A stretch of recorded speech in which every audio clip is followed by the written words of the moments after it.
வெள்ளிக்கிழமை 6 to 7 சுக்கர உரையில இன்னைக்கு படைச்சு முடிச்சிடலான்னு எல்லா வேலையும் முடிச்சேன். கரெக்டா 7 ஆயிடுச்சு பால் வச்சு படைக்கக்குள்ள சாமிக்கு. நம்ம சந்தோஷத்தை தீர்மானிக்கிற தகுதியை யாருக்கும் கொடுக்காம இருக்கிற வரைக்கும் எதுவுமே நமக்கு சந்தோஷமா தான் அமையும். நமக்கு எது சந்தோஷம் சந்தோஷம் இல்லைன்றது நமக்கு தான் தெரியும். மற்றவங்க யார் நம்ம சந்தோஷத்தை தீர்மானிக்கிறதுக்கு? ஆண்களுமே ஒன்று தெரிஞ்சுக்கணும், பெண்களை சந்தோஷமா வச்சிருங்க. நான் பயம்புத்தல, ஏன்னா துன்புறுத்தினீங்கன்னா உங்களுக்கு பிடிக்காத எல்லாத்தையுமே செய்ய ஆரம்பிப்பாங்க. நீங்க என்னெல்லாம் உங்களுக்கு செய்யறீங்களோ அதை அவங்க திருப்பி தருவாங்க. புத்திசாலித்தனமா ஹேண்டில் பண்ணா அவங்க குடும்பத்தை புத்திசாலித்தனமா ஹேண்டில் பண்ணுவாங்க. நீங்க சந்தோஷத்தை கொடுத்தீங்கன்னா அது உங்களுக்கு 4 மடங்கா சந்தோஷம் கிடைக்கும். அதுவே கஷ்டத்தை கொடுத்தீங்கன்னா அது உங்களுக்கு 4 மடங்கா திரும்ப கஷ்டத்தை தான் கொடுக்கும். ஒரு முறை பொண்ணுங்க ரிவெஞ்ச் எடுக்க ஆரம்பிச்சாங்கன்னா அதுக்கப்புறம் யாராலையும் தாங்க முடியாது. நம்ம குடும்பம் தான் நம்ம சந்தோஷம்னு எல்லாமே பொறுத்துக்கிட்டு போறவங்க ஒரு கட்டத்துக்கு மேல எது சந்தோஷம்னு அவங்களுக்கு தீர்மானிக்க ஆரம்பிப்பாங்க.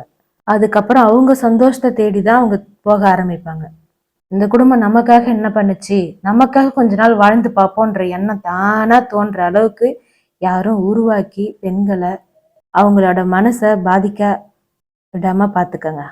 பெண்களுமே நமக்கான பிரச்சனையை நாம தான் தீர்வு கண்டுபிடிக்கணும். நம்ம பிரச்சனைக்கு யாரோ ஹெல்ப் பண்ணுவாங்க, யாரோ நம்ம பிரச்சனைல இருந்து காப்பாத்துவாங்கன்னு நினைச்சிட்டு உட்காந்துருந்தா ஒருத்தரும் வர மாட்டாங்க.